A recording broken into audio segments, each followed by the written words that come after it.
Fuck this thing. Can't last my whole fucking double marathon. What the fuck? Doctor's got some thoughts.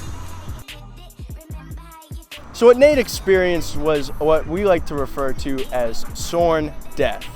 That is when you get a Suorin and it stops working. Usually happens after about 2 weeks of ownership, and it's really a problem with the Suorins. It's not limited to the Suorin Air. The Suorin Drop also has a similar problem.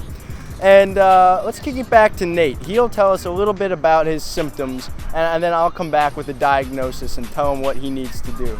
So Nate? What happened while I was running?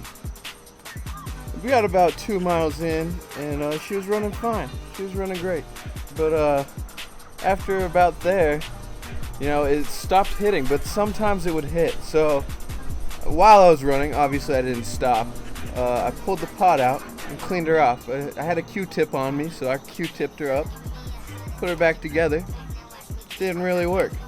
You know, every 5 hits I got 1 hit, and that sucked. So I got a little bit pissed off, pulled out my phone, and I texted the doctor. The bottom line is that Suorin products are not very good anymore. They were great when they came out because they were new pod systems introduced to the market that made vaping a whole new experience.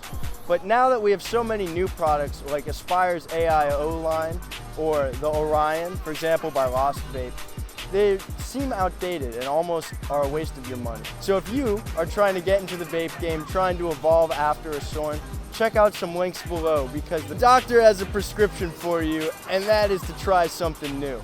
Suorins do not last very long and they will fail on you. They're a waste of your money.